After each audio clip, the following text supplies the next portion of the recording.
OpenAI hat schon wieder bahnbrechende neue Modelle veröffentlicht. O3 und O4 Mini. Und letzteres ist sogar gratis verfügbar. Na, kommt ihr auch allmählich durcheinander, welches Modell man jetzt wofür wählen soll? Somit GPT 4.5 und übrigens auch GPT 4.1, GPT 4.1 Mini und GPT 4.1 Nano, die alle in den letzten 2 Monaten veröffentlicht wurden.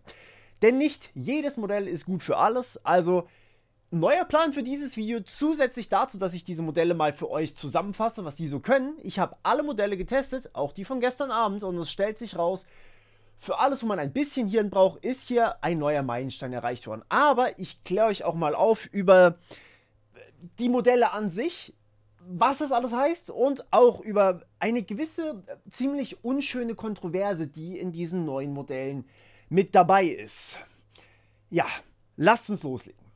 Ich will euch erstmal einen Überblick über die ganzen Modelle geben, damit ihr wisst, was eigentlich gerade passiert und wo wir eigentlich stehen. Sonst ist das, glaube ich, sehr, sehr schwer zu greifen.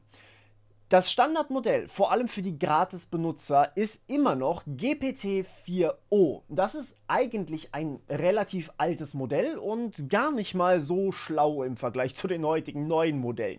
Ist trotzdem immer noch das Standard-Gratis-Modell. Aber es ist auch das Modell, das ihr verwendet, wenn ihr beispielsweise Ghibli-Bilder erstellt. Denn die Modelle können, oder dieses Modell kann ganz speziell auch Bilder generieren. Es gibt aber auch Mini-Varianten von diesem Modell. Die sind eigentlich hauptsächlich dazu da, um günstiger zu sein. Die sind aber vor allem kleiner als Modell an sich. Das heißt, die haben weniger Parameter und können deswegen weniger Wissen speichern.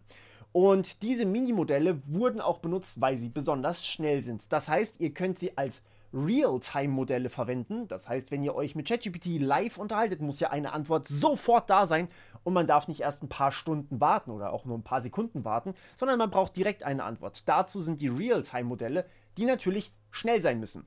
Search und Audio müssen auch relativ schnell sein, deswegen gibt es die auch in Mini-Form. So, jetzt sind das aber natürlich nur kleine Teile von all dem.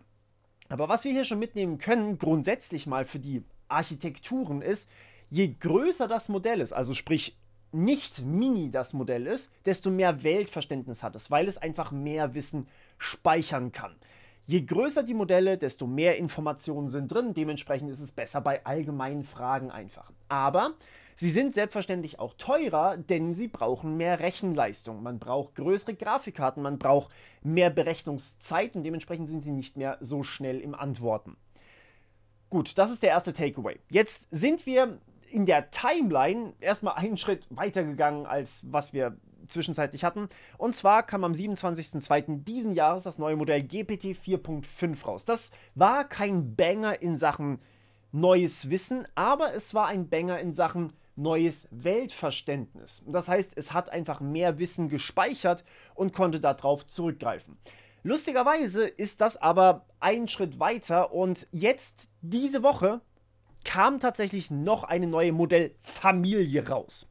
GPT 4.1, von der habt ihr wahrscheinlich noch gar nichts mitbekommen, denn die ist nicht mal über ChatGPT verfügbar. Die reiht sich aber da so schön zwischen rein. GPT 4.1 ist zwischen 4o und 4.5, dementsprechend mittelteuer und nur für Entwickler über die API, also über die Programmierschnittstelle verfügbar. Gleichzeitig gibt es aber davon eine Mini-Version und sogar eine Nano-Version. Die Nano-Version ist unfassbar billig, also wirklich cheap, aber halt auch leider echt schlecht für die allermeisten Aufgaben. Die Mini-Version hingegen ist ziemlich okayisch, wenn man keine komplexen Anfragen stellt, also günstig vor allem. Und die 4.1-Version ist halt tatsächlich einfach zwischen 4o und 4.5.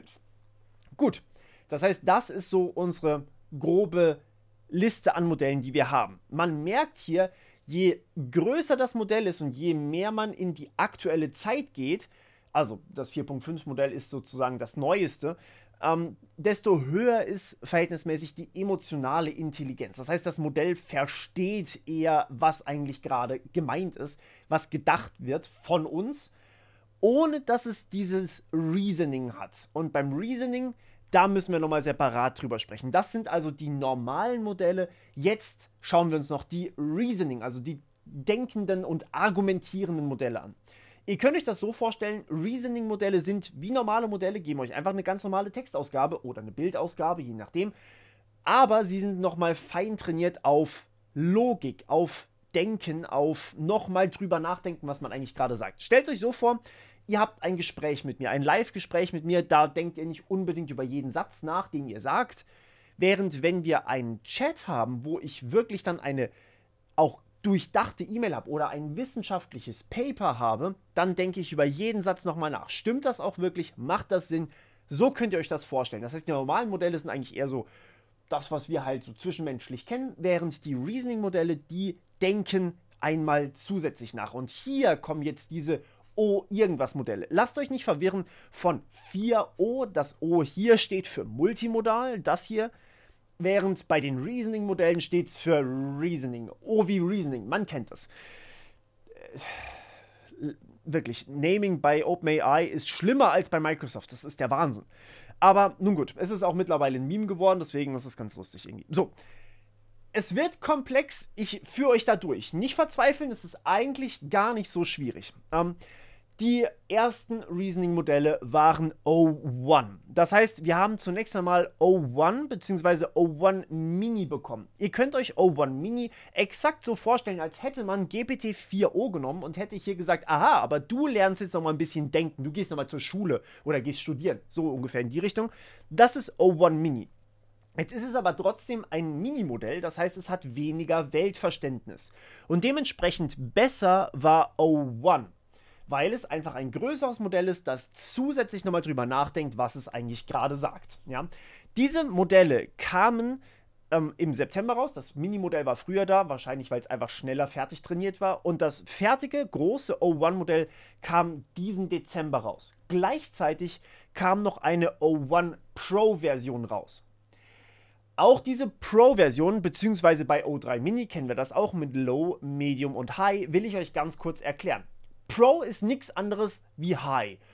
Und sowohl Pro als auch High heißt einfach, man lässt das Modell länger nochmal drüber nachdenken, was es da eigentlich sagen möchte. Also, man gibt ihm sozusagen nochmal extra Bedenkkapazitäten. Während Medium ist einfach das normale Reasoning-Modell und Low ist einfach, du denkst ein bisschen kürzer nach als normal. Im Grunde genommen ist das hier also einfach nur O1 und denkt ein bisschen länger nach. Das hier ist ein echt anderes Modell, also O1 Mini denkt einfach normal lange nach, wie O1 auch, es basiert aber einfach auf einem Mini-Modell. Und bei O3 Mini ist das ähnlich. Wir haben Low, Medium und High und je nachdem, wie lange es nachdenkt, ist das eben Medium oder High. So, wichtig für euch ist jetzt allerdings, das Gratis-Modell hierbei war Medium. Das ist tatsächlich gratis dabei gewesen, wenn ihr diesen Reasoning-Button in eurem Interface drückt. Die bezahlten Nutzer in ChatGPT können auswählen, welches Modell sie wollen. Die Gratis-Nutzer können nur sagen, denk bitte nach. Das bedeutet für euch, wenn ihr irgendwelche logischen Aufgaben habt, dann ist es immer besser, diesen Denk-nach-Modus zu verwenden, weil es dann extra auf Logik, auf Mathe, auf Programmieren optimiert ist. Es benutzt faktisch aber ein völlig anderes Modell im Hintergrund. Also es nimmt einfach O3 Mini, zumindest bis gerade gestern. Und dann haben wir noch was anderes bekommen. Deep Research, hatte ich ja auch ein Video dazu gemacht, müsst ihr nicht gesehen haben für dieses Video. Das ist ein Tool, das geht online und geht recherchieren und zwar sehr, sehr lange. Und wie wir auch schon vermutet hatten, es basiert nicht auf irgendeinem Modell, das wir zu diesem Zeitpunkt kannten. Das Modell, auf dem es basiert, das haben wir erst gestern kennengelernt, nämlich O3. Wir haben es vermutet, dass es auf O3 basiert, aber es war bislang nicht so genannt. So, das heißt, gestern haben wir jetzt zwei neue Modelle bekommen, und zwar einmal O3 und einmal O4 Mini.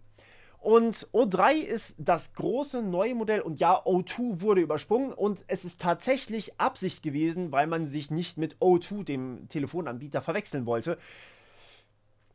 Ich schätze mal, man hat erst danach drüber nachgedacht, dass es nach O1 ein O2 braucht und man dann vielleicht Verwechslung haben könnte. Keine Ahnung, fragt mich bitte nicht. Ich bin nicht von der Firma, okay? Die Namensgebung mache ich nicht, versuche es nur zu erklären. Anyways, O3 ist jetzt also ein großes neues Reasoning-Modell. Es basiert wahrscheinlich auf einem anderen Grundmodell. Wir sind uns nicht ganz sicher, auf was es basiert, aber vermutlich basiert es auf 4.1.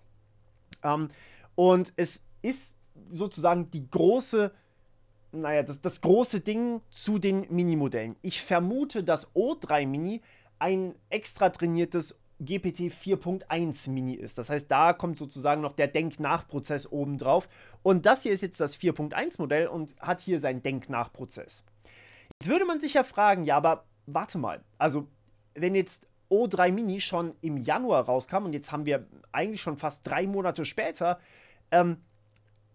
warum? Also, warum launche ich O3 nicht früher? Warum launche ich O4 Mini mit O3 und nicht O4 mit O4 Mini? Das macht ja gar keinen Sinn. Und ich sag euch, warum das durchaus Sinn macht von einer Unternehmensperspektive, von einer Geldperspektive. Denn ich glaube, dass O4 Mini wiederum auf einem GPT 4.5 Mini basiert und da nochmal neu trainiert wurde. Und ich zeige euch gleich, warum das durchaus Sinn machen kann. Wichtig für euch an der Stelle ist, das neue gratis Nachdenkmodell ist jetzt nicht mehr O3 Mini Medium, sondern ab heute, für den Fall, dass ihr es schon freigeschalten habt, es kann bei manchen noch ein bisschen dauern, aber ab relativ jetzt zeitnah wird es O4 Mini Medium sein. Für die Bezahlnutzer O4 Mini High ist nochmal ein bisschen besser. Das könnt ihr aber nur auswählen, wenn ihr eben bezahlt. So, GPT 4.5 ist übrigens auch nur in der Bezahlversion dabei, das heißt, die Gratis-Nutzer haben gar keine Möglichkeit, das zu bekommen. Zumindest ist das der aktuelle Stand, den ich kenne.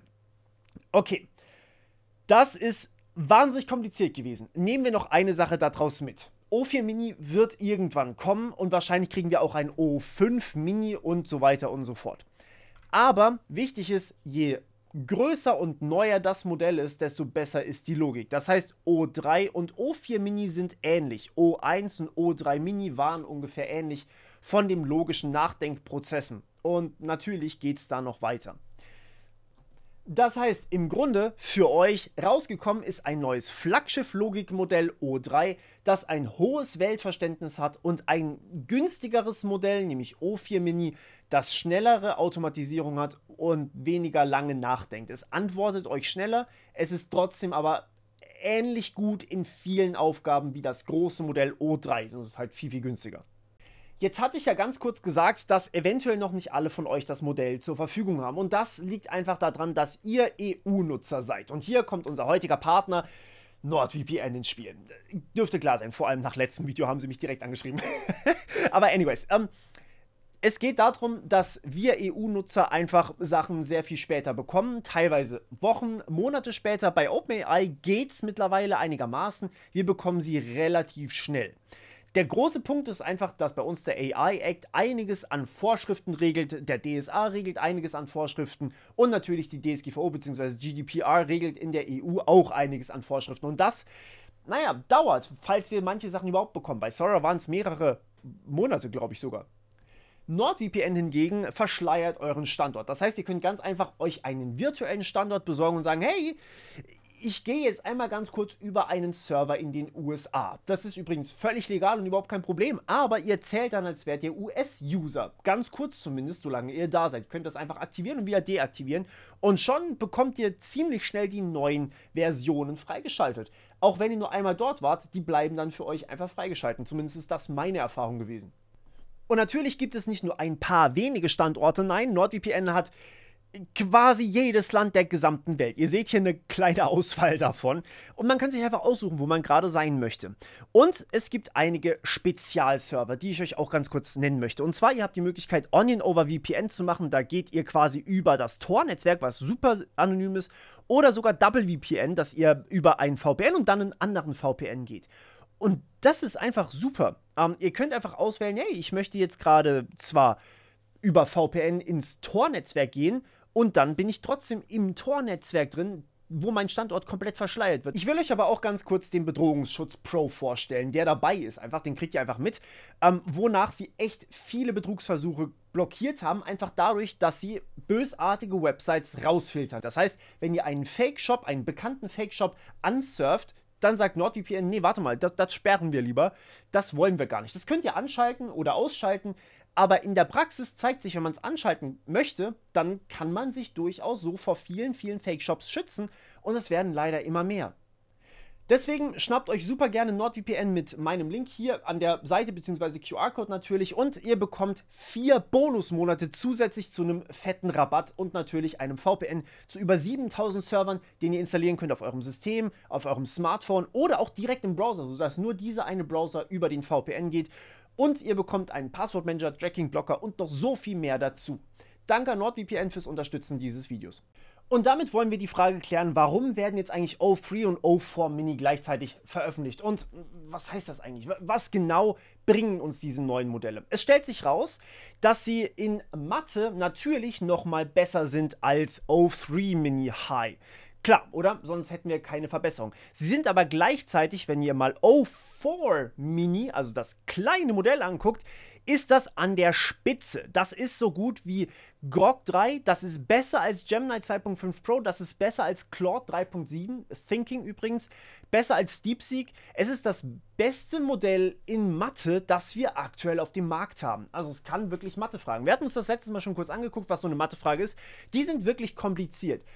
Interessanterweise ist aber O4 Mini, also das kleine, neuere Modell, besser darin als ein O3, das große Modell. Und jetzt, also natürlich nicht viel besser, es ist 1 Prozentpunkt. Und jetzt denkt man sich aber als Benutzer, ey, dann kann ich auch gleich O4 Mini benutzen. Und hier haben wir schon unsere Antwort, warum die beiden Modelle gleichzeitig veröffentlicht wurden. Für OpenAI ist das O3-Modell, das große, vollwertige Modell, deutlich, deutlich teurer. Also wenn ihr als Benutzer nicht gratis seid, habt ihr Zugriff auf beide Modelle. Ihr könnt auswählen, welches von beiden ihr benutzt. Hätte man euch direkt O3 und O3 Mini gegeben, hättet ihr die ganze Zeit O3 benutzen. O3 ist lächerlich teuer. Das will OpenAI natürlich nicht. Während wenn man euch O3 und O4 Mini, die beide ungefähr gleich sind, aber O4 ist einfach schneller im Antworten, dann wählt ihr natürlich eher O4 Mini. Und das ist für OpenAI viel, viel günstiger auszuführen. Also, da habt ihr eure Antwort, warum sie gleichzeitig kommen. So, es geht natürlich wie immer um Geld, klar, ne? Aber O3 ist trotzdem manchmal besser. Und hier sehen wir die Antwort auf das, was ich vorhin gesagt habe, nämlich GPQR Diamond. Das ist ein Test, der testet das Fachwissen von Experten. Also wenn ich Doktorand bin oder sogar ein Postdoc bin und an der Uni arbeite, habe ich im Normalfall in meinem Fachgebiet einen Wert von circa 60. Wenn man es bereinigt und Leichtsinnsfehler rausrechnet, ist das ein bisschen höher. Aber trotzdem ist jedes Modell hier in der Liste besser als jeder Experte in seinem, oder besser als die meisten Experten im Durchschnitt in ihrem Fachgebiet. Aber hier die Modelle, alle Fachgebiete. Ja? Wir sehen hier, dass O4 Mini natürlich ein bisschen schlechter ist als O3. Klar. Weniger Weltverständnis, das ist logisch. Aber es ist nicht viel, wenn man hier einfach auf einem gewissen Plateau angekommen ist und mehr geht einfach gerade zumindest nicht. Ich bin gespannt, wo wir da noch hinkommen. Führend ist hier allerdings immer noch Gemini 2.5 Pro, aber es ist, wie gesagt, nur 1 Prozentpunkt. Und auch der Fortschritt von O3 Mini auf O4 Mini war nicht wirklich groß. Ich rechne hier nicht mehr mit besonders viel, wo wir nach oben können, weil einfach irgendwann kommt man an eine Grenze. Diese Grenze, die sagt einfach, dass so ein Benchmark quasi ausgelutscht ist und deswegen gibt es immer wieder neue Tests, die man so haben könnte. Und hier haben wir ganz populär eigentlich Humanity's Last Exam und Simple QA. Diese beiden Sachen testen eigentlich Dinge, wo eigentlich die Modelle, also KI-Modelle, nicht für gedacht sind, wo sie einfach nicht so gut sind wie in anderen Aufgaben. KI-Modelle sind nicht so super im einfache Fragen beantworten, wo man sich ganz, ganz speziell ein Wissen rauspicken muss. Da hat man normalerweise eine Google-Suche bislang genutzt und hat dann gesagt, hey, hier ist die Antwort. Man möchte aber jetzt trotzdem, dass auch solches kleine Nischenwissen in den KI-Modellen drin ist und das testen Simple QA, wo man einfach wirklich zum Beispiel zum Regisseur von Titanic fragt oder Humanity's Last Exam, drastischer Name, aber meint eigentlich eher, was sind spezielle Schwachstellen von KI, wie kann man die testen. Lustigerweise, und jetzt, deswegen ist das Meme hier drin, lustigerweise, Simple QA ist ein Test, ein Benchmark, den OpenAI selber entwickelt hat und sie haben ihre Modelle nicht damit getestet. Ich habe keine Zahlen für O4 Mini und für O3, habe ich euch keine Zahlen, weil sie einfach nicht getestet haben. Niemand anders kann das testen, außer OpenAI, weil die haben die Modelle und den Benchmark gemacht. Niemand hat die anderen Benchmark-Daten. Ist irgendwie ein bisschen witzlos, wenn man das macht. Aber Humanity's Last Exam wurde getestet und siehe da, die Modelle werden besser. Klar, wie immer. Man hat hier tatsächlich also Gemini 2.5 Pro war aktuell das beste Modell dabei, jetzt ist es O3. O3, also fairerweise, Deep Research ist nochmal ein Stückchen besser, das bei 24%, ist aber an sich kein Modell, deswegen ist es hier nicht aufgeführt. O3 ist das beste Modell, wenn es um die Schwachstellen von KI geht, die wir damit ausmerzen wollen. Sowas wie Halluzinationen, sowas wie Falschaussagen, ganz speziell versucht auszulösen über diesen Benchmark. Interessanterweise, O4 Mini ist kein Stück besser geworden als O3 Mini High. Die beiden sind exakt gleich geblieben auf 14 Prozentpunkten und damit einfach gecuttet. Und ja, das ist auch eine Aussage, die man mitnehmen kann. Für die Programmierer und Entwickler und Software- und IT-Menschen unter euch, und ich weiß, da sind viele dabei, ich werde ein separates Video für euch machen zu diesen beiden Modellen, denn sie sind natürlich die neuen Flaggschiff-Modelle fürs Programmieren. Es sind Reasoning-Modelle. Reasoning-Modelle sind klassischerweise wahnsinnig gut im Programmieren und diese Modelle sind drastisch günstiger als das, was wir bislang benutzt haben. Ich für meinen Teil habe alles, was ich mit IT momentan mache, über Claude 3.7 Sonnet Thinking laufen. Das ist dieses Modell hier. Ihr seht, das hat vor den anderen Modellen eigentlich alles abgehängt, außer vielleicht Gemini 2.5 Pro, wobei fairerweise das einfach nur rumgezickt hat bei mir und zum Beispiel Eingaben einfach nicht akzeptiert hat. Deswegen konnte ich das nicht benutzen. Also Claude 3.7 war so ziemlich das Beste, was wir zur Verfügung hatten. Sehr, sehr lange. Es ist aber auch gleichzeitig lächerlich teuer. Claude 3.7, ich habe so viele Hunderte von Euro einfach nur in Programmierung reingesteckt, weil ich über die Software geschrieben habe. Und jetzt haben wir neue Modelle. O4 Mini ist ein Drittel so teuer wie Claude 3.7 Sonnet. Und ja, es ist nicht so gut im Polyglot-Test. Polyglot ist Code editieren, aber es ist fast so gut im Software Engineering Benchmark und naja, über die Web-Oberfläche kann ich sowohl O4 Mini als auch O3 verwenden, so viel ich möchte. Das heißt, wir haben jetzt zumindest eine Auswahl, wenn es ums Programmieren geht und wir haben halt eine günstigere Auswahl. Das muss man einfach an der Stelle gesagt haben. Aber sie sind deutlich, deutlich besser. Alle Modelle, also O4 Mini und O3, sind deutlich besser als O3 Mini und das war das, was man davor hatte. Und diesen Unterschied hier von 49 auf 70 bei Claude, den hat man derart gespürt. Ich bin froh, dass wir jetzt mit den OpenAI-Modellen auf einem ähnlichen Stand sind. Und damit kommen wir zu der großen Kontroversen. Es gibt einen weiteren Benchmark, den ich euch vorstellen möchte. Und zwar er hat einen drastischen Namen, er heißt ARZ-AGI-Test.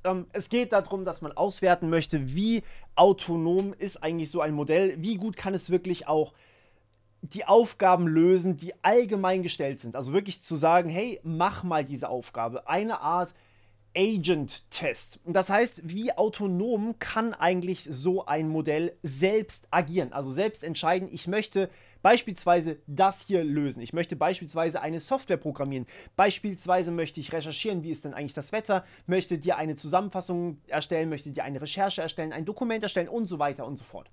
Das ist an sich nicht AGI, das ist an sich eigentlich hauptsächlich agentisches Arbeiten, Agentic Use oder auch Benutzen von Tools. Und das misst dieser Benchmark hier. Und sie schreiben, wir haben 4 Jahre gebraucht, um von 0% mit GPT-3 im Jahr 2020 von diesem Benchmark auf 5% im Jahr 2024 zu kommen mit GPT-4o. Und jetzt haben wir O3 bekommen, nicht mal ein Jahr später, beziehungsweise ungefähr ein Jahr später jetzt dann, nach GPT-4o. Das ist, übrigens, lasst euch das mal ganz kurz auf der Zunge zergehen, ne? 4o ist ein Jahr alt. Ich sag die ganze Zeit, das ist ein altes Modell. Das ist eigentlich ein nicht ganz so altes Modell.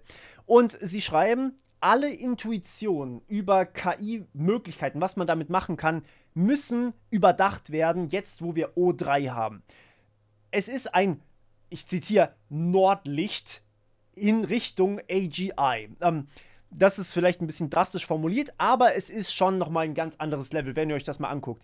Wir haben mit GPT-4o hatten wir 5% von diesem Benchmark erledigt. Das heißt, GPT-4o hat in 5% der Fälle gesagt, hey, wir können das schaffen, wir können das schaffen und hat fast nichts davon hinbekommen. Mittlerweile mit dem O3 sind wir bei, also mit O3 High bedeutet viel Reasoning Effort, also viel Nachdenkzeit gegeben. Da sind wir bei 88% von diesem Benchmark, die hier gelöst werden können. Und das ist natürlich deutlich mehr. Vor allem, wenn man den Schritt sieht von O1 in Richtung O3, sind das einfach über 50% der Aufgaben jetzt mehr gelöst. Diese Aufgaben sind nicht einfach, das sind logische Aufgaben, abstrakte Aufgaben, Nachdenkaufgaben und natürlich, wie kann ich eigentlich Dinge lösen. Das sind sehr untrainierbare Aufgaben, die uns auch vor eine Frage stellen würden, aber, und das ist die Kontroverse hier dran, OpenAI hat jetzt zugegeben, dass sie O3, also das neue große Modell, das hier so gut abgeschnitten hat, mit 75% der Trainingsdaten trainiert haben. Das heißt, das, was man eigentlich gemacht hat oder was man evaluiert, in diesem Test wurde im Training von OpenAIs O3-Modell verwendet. Das ist ein No-Go. Never ever macht man sowas. Das heißt sowas wie, wenn ich euch in der Universität eine Prüfung stelle, ja, ihr müsst mir einen Aufsatz oder ein Programm schreiben und ihr kennt aber, bevor ihr in die Prüfung reingeht, schon die Aufgabenstellung von 75% der öffentlichen Aufgaben. Es gibt noch ein paar Geheimaufgaben, die wurden da nicht mit reingezählt, aber ihr kennt von einem Großteil, kennt ihr die Fragestellung. Dann könnt ihr euch natürlich auf diese Fragestellung vorbereiten, wenn ihr wisst, dass der ganze Test genau dieselbe Art von Fragen ist. Ja? Das heißt, ihr seid vorbereitet. Ihr könnt darauf trainieren. Das testet jetzt plötzlich nicht mehr die eigentliche Fähigkeit, diese Aufgaben zu verstehen und zu lösen, sondern es testet eher, wie gut hat es diese Aufgaben in ihrem Trainingsdatensatz eigentlich verarbeitet. Und dementsprechend ist der Benchmark dadurch einfach für mich unsinnig geworden. Klar, es waren nicht alle Daten, die damit trainiert wurden, aber es hat einen gewissen Beigeschmack. Es führt nicht mehr zu dem Ergebnis, das wir eigentlich haben wollen, nämlich eine echte, faire Auswertung. Und als die größte KI-Firma, die wir eigentlich auf dem Planeten gerade haben, sollte man wissen, dass man das nicht macht. Und fairerweise Meta mit ihrem Llama hatte eine ähnliche Diskussion gerade an der Backe. Das ist nicht, wie wir AI auswerten sollten. Gut. Aber wir wollen wieder zu den positiven Dingen zurückkommen. Ich habe natürlich das Ganze auch sehr, sehr ausführlich getestet und ich weiß nicht, ob ihr meinen Morphreader kennt, aber ihr solltet ihn unbedingt benutzen. Das ist eine Nachrichten-App und ich würde sagen, eine der angenehmsten Nachrichten-Apps, die ich jemals benutzt habe. Kleines Sidelob an mich. Anyways, ich arbeite gerade an einer neuen Version und ich arbeite sehr hart dran. Die ist gerade bei uns im Test. Und ich versuche herauszufinden, was kann ich noch besser machen. So.